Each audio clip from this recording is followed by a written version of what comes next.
Hello all and welcome to this session of AS Economics. We're going to be starting with, let me add in my screen share first. We'll see what's going on. Okay. Fantastic. Let's hide that. Okay, fantastic. So today we're going to be going through the CIE May-June 2017 AS Economics paper. So it's a multiple choice paper. Let's get started. Scarcity means that goods need to be rationed between competing consumers, whereas basic ration most likely in a most equal distribution of goods. So an equal distribution of goods, that's not going to be something which happens through the market where goods are notoriously unequally distributed. So market price, consumer preference, and seller preference are all market-based solutions. Political decision is obviously when you're going to have some centrally planning and you can adjust the distribution there, so that is the most equal or the least equal as one would like. So answer C for question 1.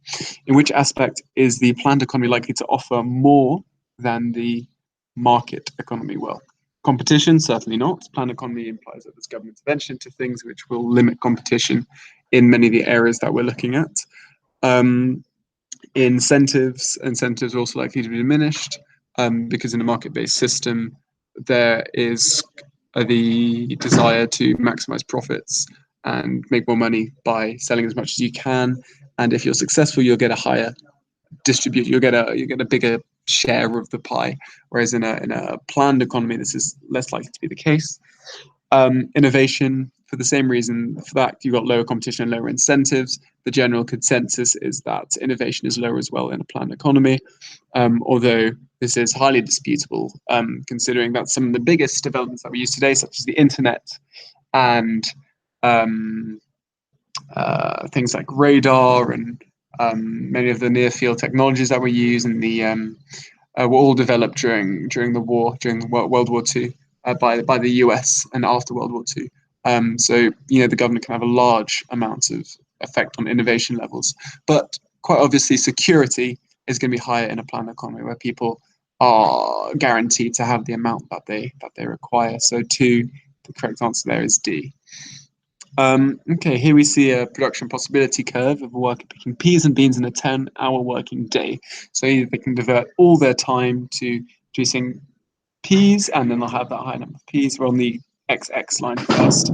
And then how could we shift that to YY? Okay, so that's you're becoming more efficient at producing peas and less efficient at producing beans. So a machine that introduces people like A would only move would keep the same point at Y, the same point on the X, but would change it on Y, so that's not the case. It would just be a pivot. 6 hours a day, that's a point on the graph. That's not going to affect the actual PSE structure. Hello. Hello? Hello, can you hear me? Yep, I can hear you, Robin. How are you doing? Doing good. How are you? Yeah, I'm well too. Can you see what's on my screen? Yep, I can. Okay, fantastic. I was just starting because I wasn't sure if people were going to turn up, so I just started going through the questions already. How have you been through this paper? No, I have not. No. Okay, sorry. Just to confirm, is this Adarsh? Yes, this is. Okay, awesome. Yeah, then should we just go through it together? See where we're at in terms of revision. I guess how's your revision been going in general? Pretty well. I'm just going through reading through the chapters right now. Awesome. Finish the syllabus once and then work on exam techniques after that, like mainly the structured section of the thing. Okay, awesome. So yeah, let's smash this paper. And also start thinking about how we can. I mean, basically, I think the time's quite generous. How do you feel for time on these multiple choice papers? More than the time, it's mainly like I have a lot of time to spare. It's mainly like knowing what to write, in the sense that I'd write on, rather than explaining 4 points, I'd explain way too much on 2. Yeah. Okay. And what about the multiple choice part? Multiple choice side of it, I'm perfectly happy with that. I'm getting like 28, 29, 30s. Okay, awesome. So is that an accuracy thing, or is that some topics which sometimes throw you off that they? It's mainly just some foolish mistakes, not reading the entire question properly. Okay, Well then, yeah, let's just go through this paper as quickly as possible, and then I think next week it's going to be a essay-based thing, and then we can really work on technique there because yeah, it sounds like you know all the theory, syllabus, knowledge stuff at the moment already. Yeah. Okay, yeah. From what I've seen, there aren't too many crazy hard questions in this paper, so yeah, let's have a look. Okay, yeah. Number one, scarcity means that goods need to be rationed between competing consumers. What is going to lead to the most equal distribution of goods? Political decision. Absolutely. In which aspect is the planned economy likely to offer more than the market economy? Weird Security. wording there. Why security?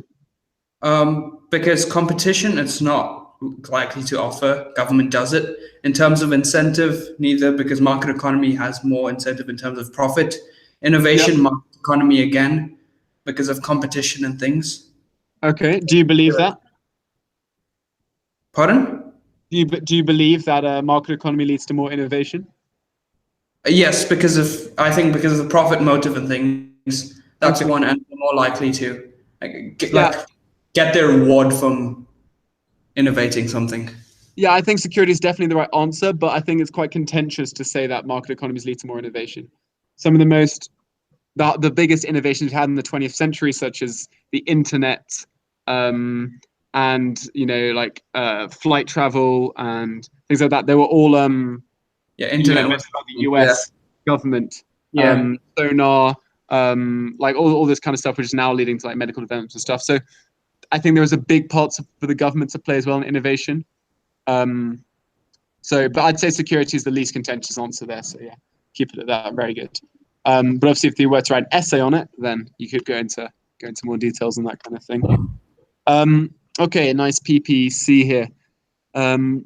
Picking peas and beans in a 10-hour working day, shifting from XX to YY. Okay, so it's not a pivot, which means that actually the productivity of producing both has changed. What do we think? I would say C, a reduction in working hours to 8 per day. Okay, And why? that increases the workers' P picking productivity. So why is it that one? Because that's the only one that kind of does both of reducing the work, so beans would decrease, but the machine that increases the productivity allows the quantity to increase. Yes, it's almost like the whole curve is shifted inwards. So we're like, let's say a new curve there. And then because we're getting so much better at P's, we end up increasing that too. Yep. Yeah. Okay. 4 students are given the following list of assets: a 3-bedroom house, banknotes, list them in order of liquidity. Okay. Most liquid would be notes and coins. So Yep. D is out of the option. And then Yep. C would be out of the option savings account. And then it would be shares and then house, so A. Yeah. Okay, very good. How would an economist establish the market demand for private good? For private good, combining individual demand curves horizontally. So that would be Why B. horizontally? Because that's quantity demanded. Yeah, and on the x-axis, so the horizontal axis, we have total quantity, right? So Yeah. every time we add more people, we're adding to the quantity there. Yep, very good. Okay, question 6. Okay.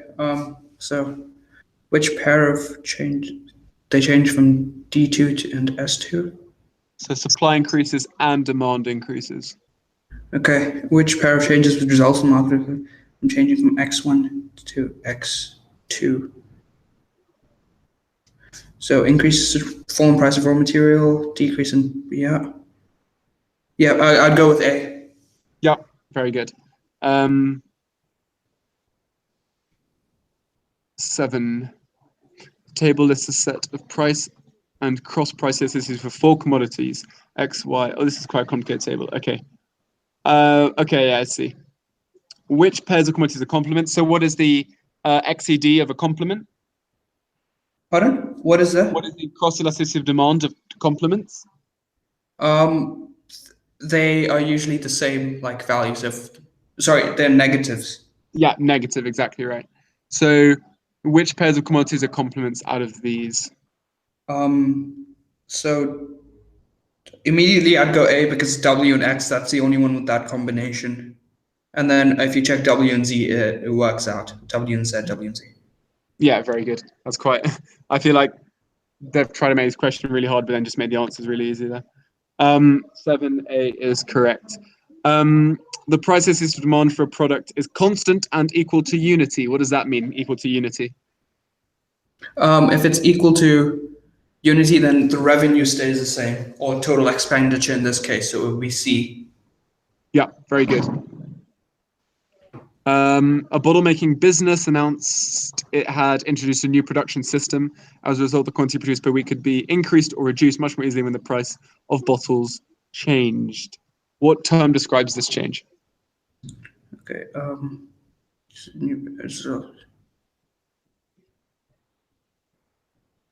Then it's I would say it's a more elastic demand. I'm not 100% sure, but that's what I would go. Why do you think it would? Supply, sorry. Yeah, okay, yeah. That would make sense, right? Because you're affecting supply, Yeah. and they can change it more easily. You're not exactly sure why. I'm not like 100% sure. You what, sorry? I'm not like 100% sure. I don't know Okay. the reason why, but I would go for D. Yeah. So if you think about a really inelastic supply, that's almost straight, right? Like A here could be really inelastic supply. Okay. Mm-hmm. What that would mean is no matter what the price did, you could only ever supply this quantity. Okay. Okay, yeah, yeah. So yeah, so it makes logical sense, right? If you can easily change the quantity of supplying, you can have a more flat curve where you can move easily from left or right depending on prices and profits and that kind of thing. Yep. Mm-hmm. Cool. Yeah, always just think of the extreme example, and that's a good way to elicit the truths. The supply function for a good can be written as Q equals 2p plus 10, where Q is equal to P is the price per kilo in dollars. The price falls from 15 to 10 per kilo. Wow, okay, they've complicated this slightly. Okay, what do you think is the price elasticity of supply?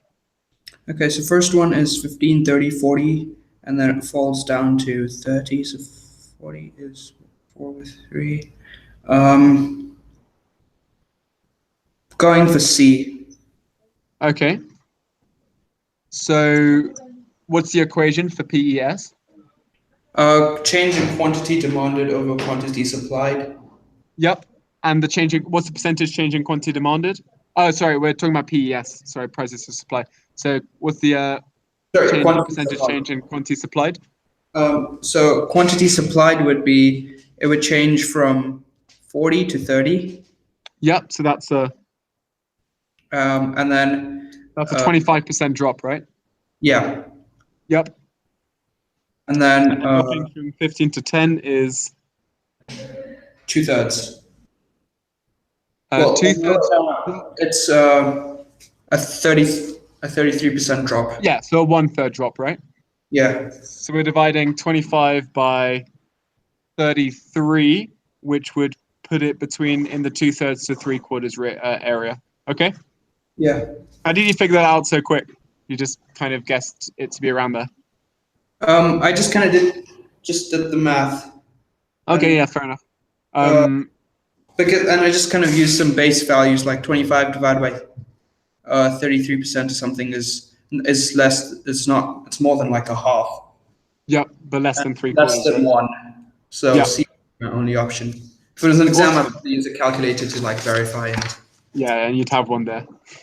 A local government is deciding whether to increase parking charges and provide more lanes for bus use only. Okay. Could cause more bus travel, not cause demand for bus travel to rise. What do you think? Okay, so whether to provide more lanes. Okay. One official said increase should cause more bus travel. That would be correct. Increase in the frequency of bus services will not cause demand for bus travel too. I would say that would be incorrect. So B, correct, and then why would demand increase if you increase the supply? Pardon? Why would demand increase if you increase supply? Because it's a reduced price. So the quantity demanded will increase. So this is public buses, right? Yeah. It's unlikely that it's probably not a privately governed market where increasing the frequency of buses would lead to a fall in the price. This is probably not set by the market economy here. Oh, okay. So then it would be because then they're like more likely to find a bus at their time. Yeah, exactly. Like if you know there's really frequent buses versus only one bus a day, you're more likely to take a bus, right? Yeah. Absolutely right. Okay, 12. What would prevent the operation of the market mechanism's rationing function? Okay, so what's the rationing function about? That's with an equilibrium being set. Yep. So So which would prevent that from working? I would say B, price controls, because if they're in place, that means that they're either they're usually above a certain, if the minimum is above the price or above the equilibrium, or the maximum below the equilibrium. So Yeah, I'd say exactly. It would impair the market's ability to properly ration, right? yeah. Very good. Here we see the demand and supply curves for a good during a certain period. The market price is shown by P and the quantity traded by point M. Which area indicates producer surplus? Nice and easy. D. Very good. And then just to confirm, AXP, C would be consumer surplus. AXP would be consumer surplus. Yep, absolutely right. Now, how does the elasticity of the supply and demand curves affect surplus? If it's more inelastic in terms of demand, you would have a higher producer surplus and a lower consumer surplus. Really? Let's say this curve was really steep like that, right? Then you'd get. So you're saying if demand. So which one you say is supply or demand is really inelastic? Supply. Oh, supply is really inelastic. Yeah, that would make sense, right? Yeah. Okay, very good. But it wouldn't necessarily change consumer surplus because if it intersected at that same point, it would have. Yeah. So So only demand would be the one that would change both. would demand change both? Um, I th-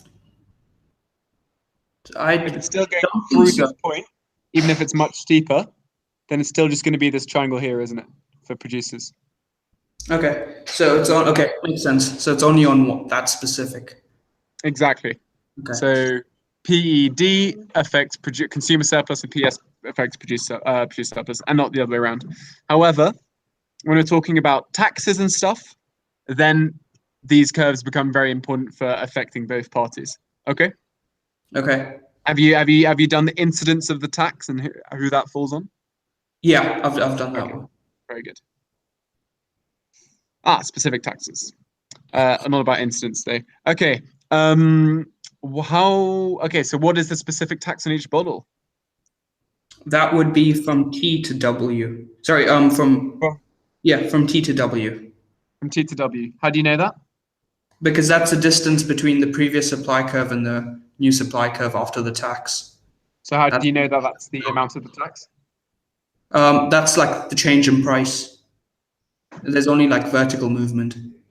Yeah, but how do you know it's just a change in price? So it's like saying that this extra cost is on every unit they have to produce, right? So there's an increase in the cost of the factor of production, or like factor of production plus this tax. So you're right, it's because of a vertical shift. We see that entire movement there. What about if this were like an ad valorem tax? What would these supply curves look like?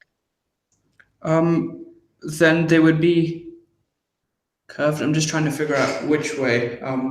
So it's like it would be kind of like a quadratic curve in the sense that as the price increases, the new one increases even more.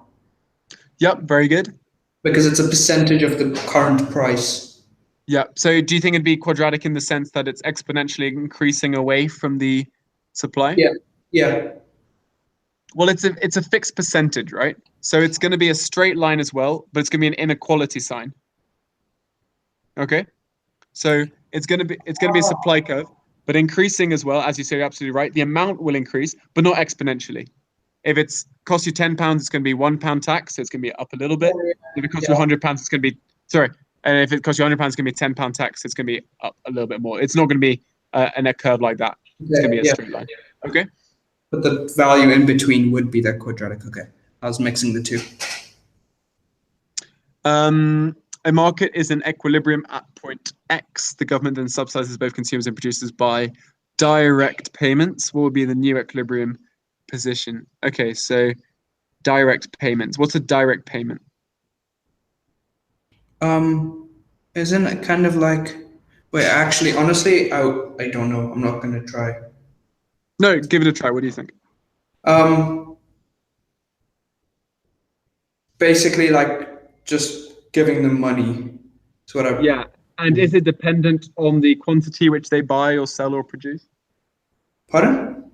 Is it dependent on the quantity that they buy or sell? I would presume so. So it's like it's like basically a subsidy. You get £2 for every unit you sell, for example? Or is it a fixed amount? I think it's a fixed amount. Like a lump sum? Yeah. Okay, well let's see what works. So a market is an equilibrium at point X. The government then subsidizes both consumers and producers by direct payments. So let's say you're a producer. Okay. Mm-hmm. How would a lump sum tax affect your supply?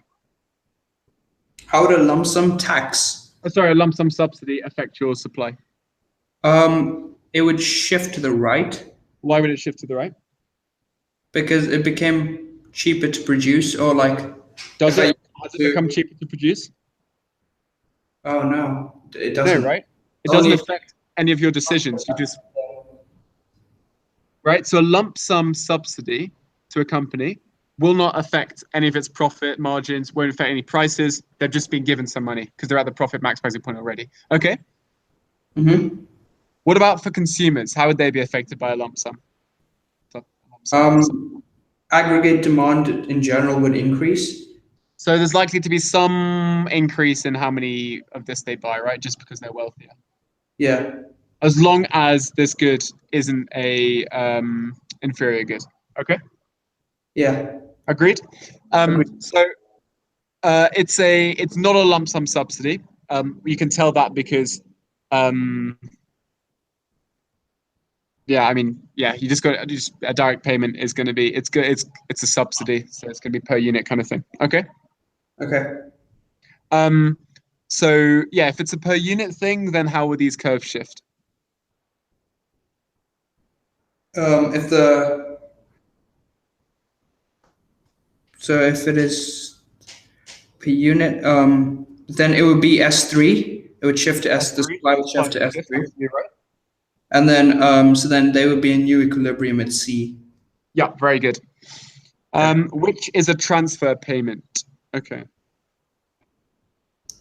So transfer payments, that is an annual advance paid from an individual to a grandchild, one-off bonus. Okay, it wouldn't be B, because that's usually special contribution. That's some sort of economic activity. C and D. I'd say A. Yeah, very good. Transfer payment is, when you transfer money to someone, you don't expect anything back, right? No goods or services. So an allowance. Absolutely right. Okay. What is an example of direct public provision of goods and services? Let me just flip over. Okay. Direct public provision. Charity, hospital funded by public regions, rural poor.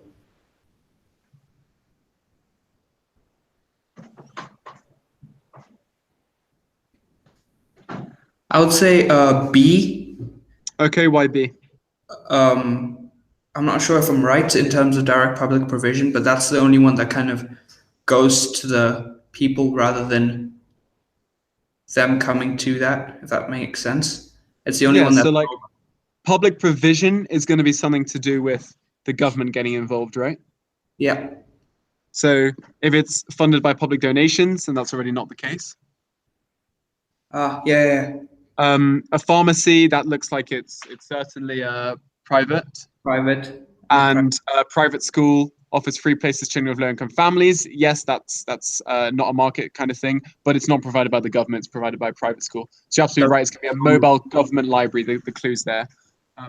Yeah, so I'm quite confused because you hear about public goods and you're like, oh, there must be something to do with the government, but absolutely not, right? Happy with that?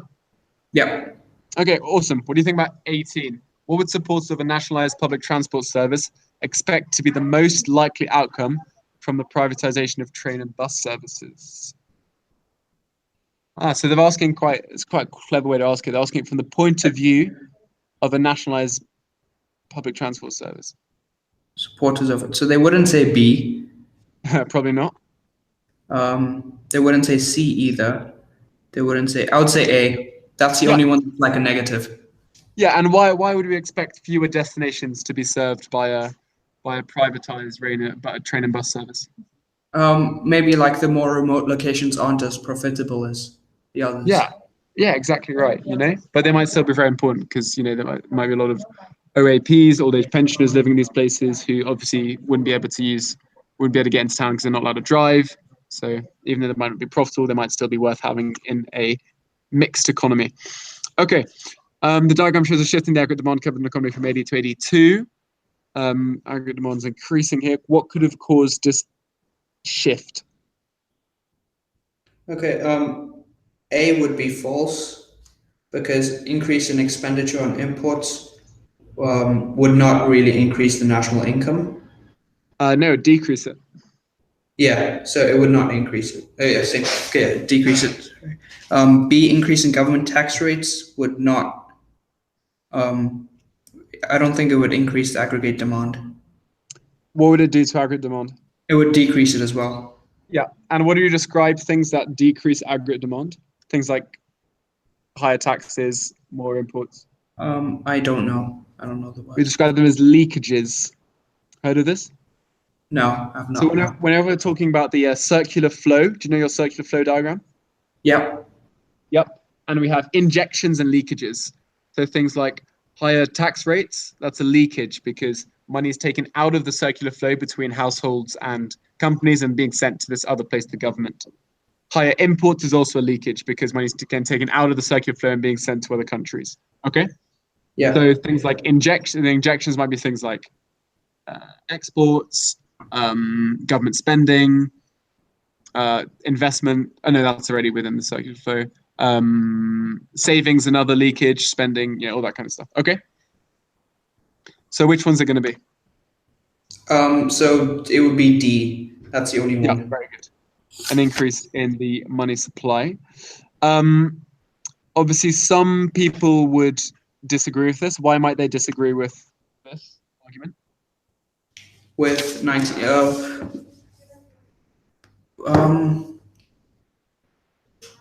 I don't know because of. We're talking real national income here, right? Yeah. And if you just double the money supply, okay, so just suddenly print all the money there is in the economy, print it again and hand it out. Well, you know what? Prices might just double and there'd be actually no extra spending or anything, right? Yeah. Everyone has double as much money than they had before, but it's not actually created by anything. You've just increased the money supply. It's like adding a zero to everyone's banknote. It doesn't actually lead to any increase in activity or anything. It's just like inflationary, right?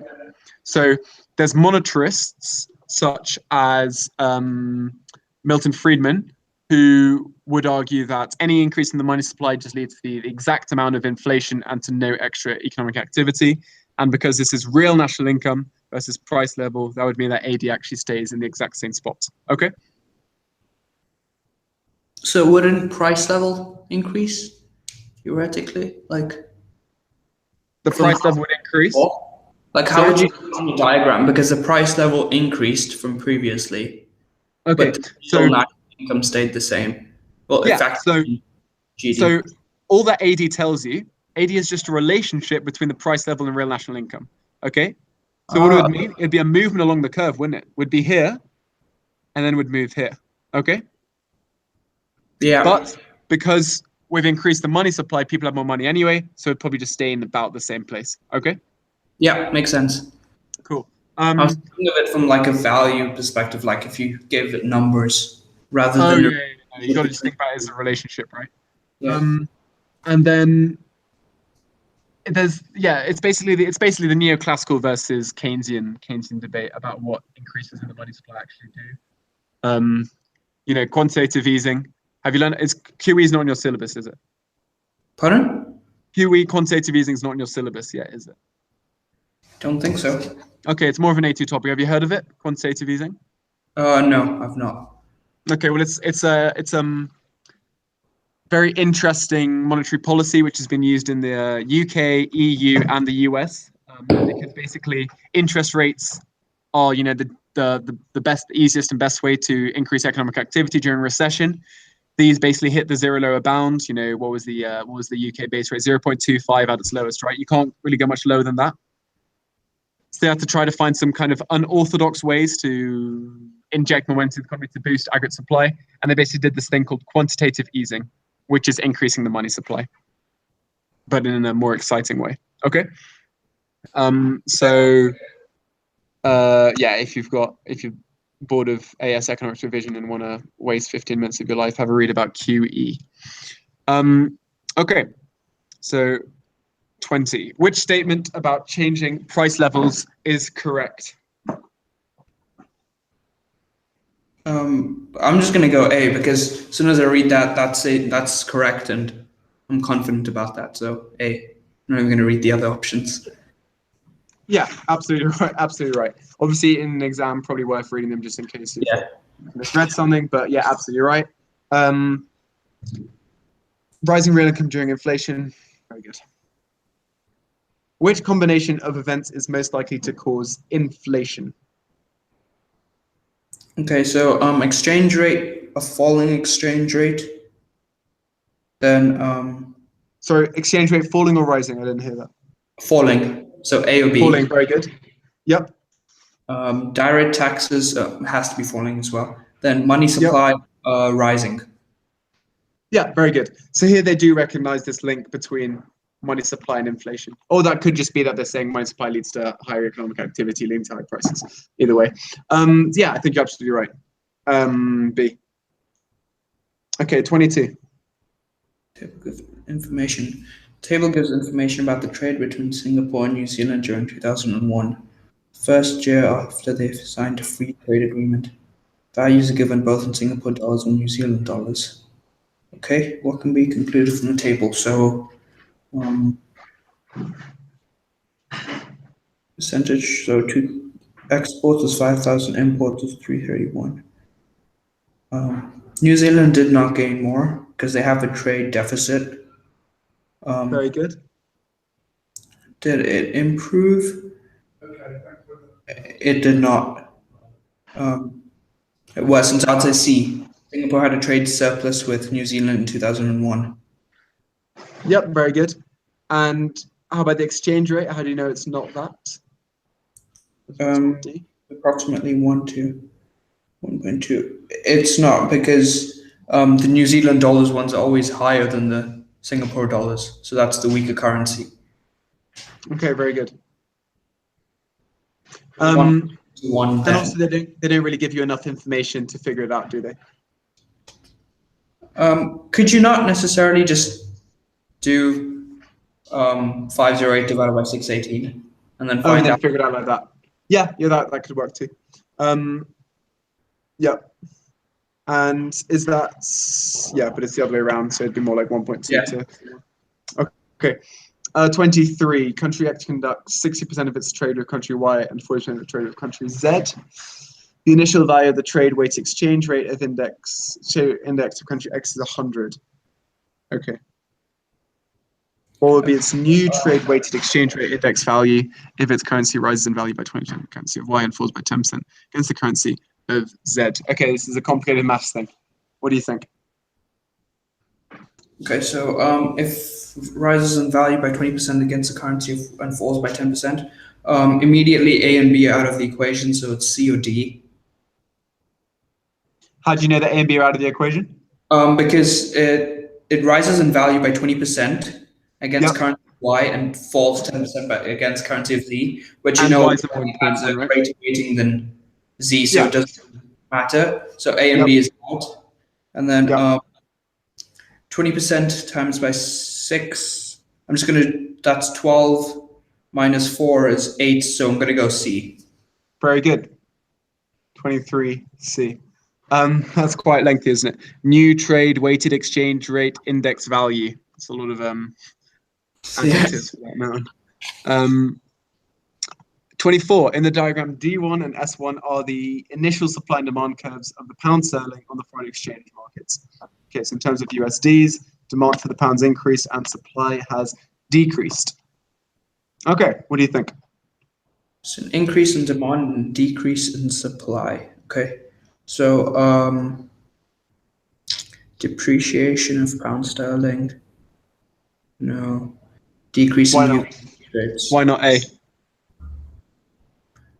Because if it's weaker foreign exchange markets, then demand for it wouldn't increase. Sorry, wait.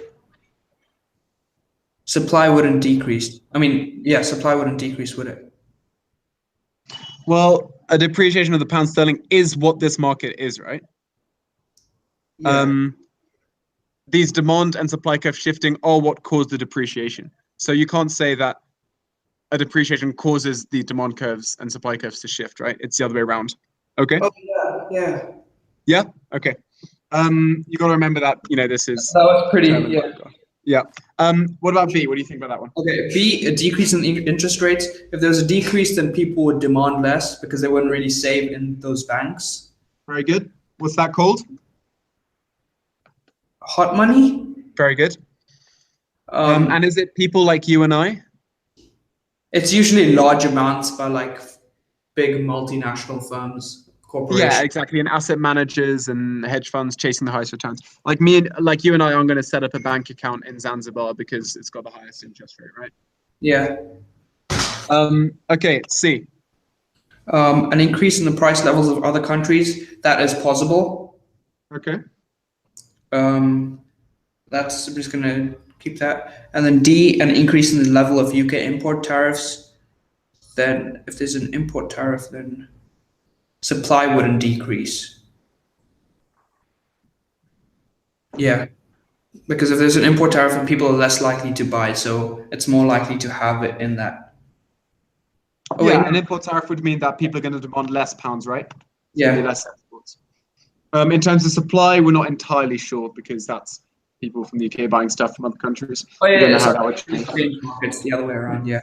Yep. Do you understand why it's the other way around? Yeah. Okay, so clearly it's going to be C, right? An increase in the price level of other countries is going to mean that you're more competitive on the international level. So that's going to mean more people wanting your pounds and you're going to be buying less from other countries. Okay. 25. A country's terms of trade currently stands at 150. Base year 2000 equals 100. In 2000, the average price a country has received for its exports increased by 20%. What has been the change in the average prices paid for its imports? Okay, what's the equation? Exports over imports. Price of exports over price of imports, yeah. Right? Yeah. Cool. Sorry. So how has the average price changed? So the average price of exports went from 100 to 120. Very good. And then, so from 100 to 120, now you have to do 120 into this. So you do 150 divided by 120. No, sorry, 120 divided by 150. Let me just quickly. So that's 3 or 4. That would be B, minus 20%. Very good. 26. The table shows the ability of two countries, P and Q, to produce two goods, Y and Z. Country P, production of good per person. Okay, this looks like a comparative advantage kind of thing. Which statement is correct? Okay. Which one do you think is correct? Okay. Who's got absolute advantage? Production of good Y and production of good Z per person. So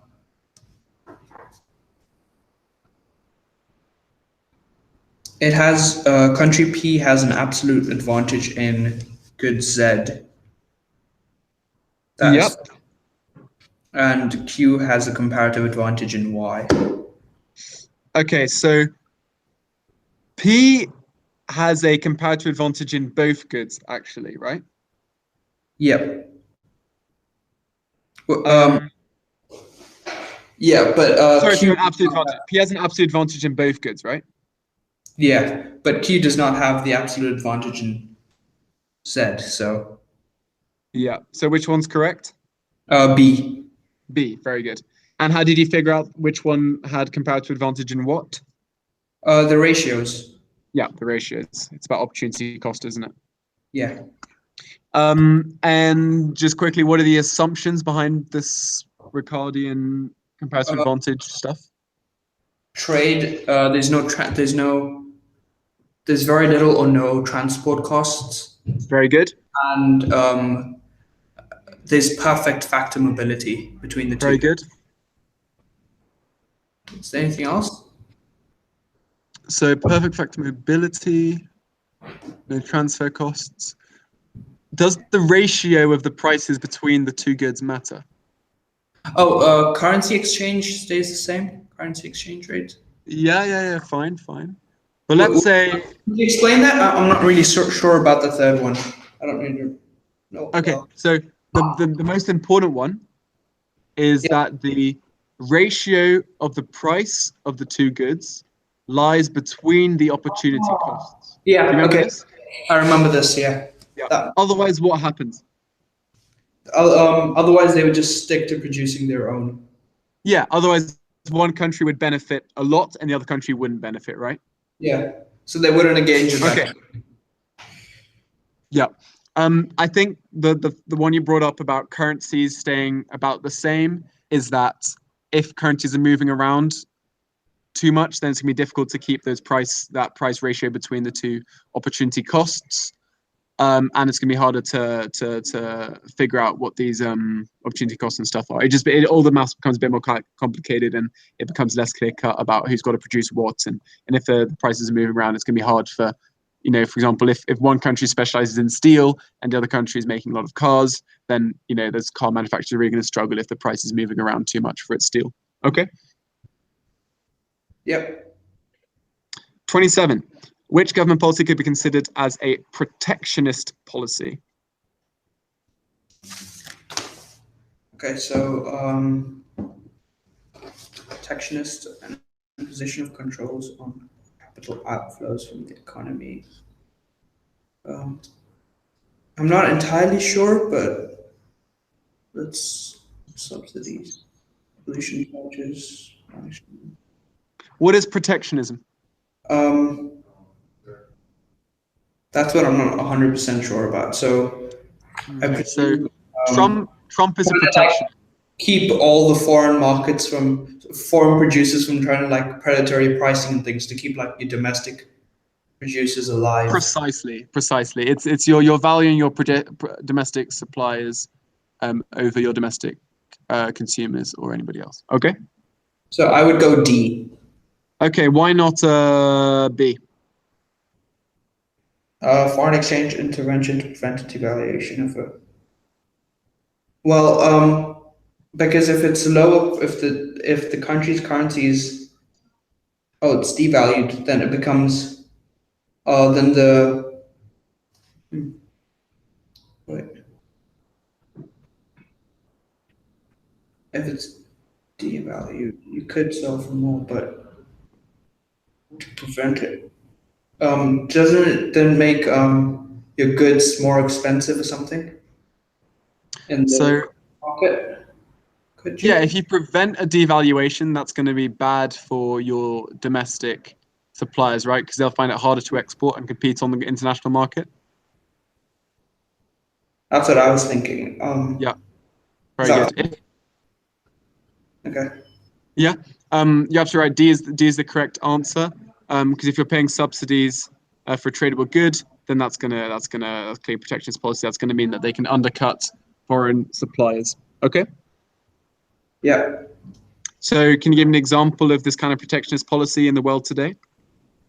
Um, There was the solar panels thing that you keep bringing up with China's.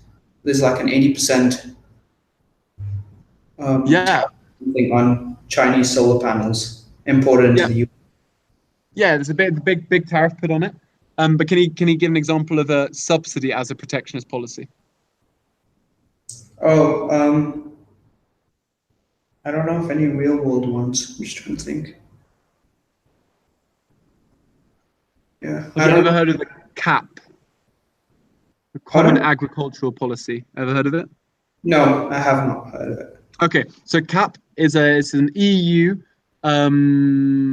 policy which basically subsidizes farmers massively, huge amounts of money. I think something like a third of the entire EU budget gets spent on CAP, just paying French farmers to make lots and lots of milk and stuff, which then gets thrown away because farmers are very powerful as a lobby. Okay, that's an example of a subsidy paid to domestic producers as a protectionist policy against international competition. And a lot of people say it's very unfair because basically now they've undercut a lot of African countries which used to export many more things like wheat and avocados and stuff from Rwanda and Kenya, and now they can't do that because of these big subsidies on European production. Okay. Mm-hmm. Cool. 28th, the government of a country plans, and these examples, they're just useful to have a couple ready for essays, that kind of thing, because it just comes off so intelligent if you can be like, and yeah, for example, an example of a tariff is the US levying a 60% tariff on Chinese solar panels in order to protect domestic production, something like that. Okay. Yeah. The government of a country plans to raise income tax rates. That's going to be the initial. Sorry. So aggregate demand would shift to the left, and I'd Okay, say very good. D. It kind of seems too simple, but I don't know. I'm just going to go D. There's nothing that really catches me up, so D. Okay, yep, I agree. Because yeah, AS is going to shift, AD is going to shift. Okay. AS is not going to shift, AD is going to shift. Sorry. Yep. Okay. Expenditure dampening would be reducing expenditure. So A. Very good. Yeah, nice 2 easy ones in a row there. Okay, the final question. An economy is coming up in close to its full employment level of national income. Which combination of macroeconomic policies will most likely have a net deflationary effects? Okay. Deflationary effect. Okay. So it would be a 10% rise in the standard rate of income tax. Very good. Um, that is the one that it can reduce any demand push inflation. Very good. Sorry, demand pull inflation. And then you would have 5% revaluation of the currency, because then it makes the currency stronger and imports of raw materials is cheaper.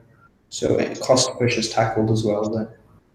Yeah, and we might see more imports and less exports, which could reduce pressure on domestic prices as well, right? Yeah. Okay, very good.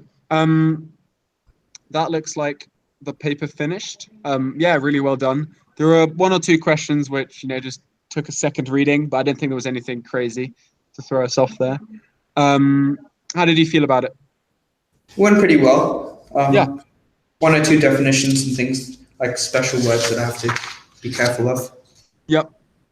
Like protectionist policy, I guess be more confident on those kinds of Yeah, things. exactly. I feel like a lot of these you do know the answer. It's just knowing exactly why it is the answer.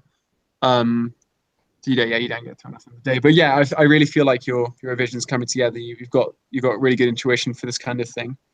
I guess it's just gonna be getting your essays up to scratch, making sure you're using all the perfect exam technique there.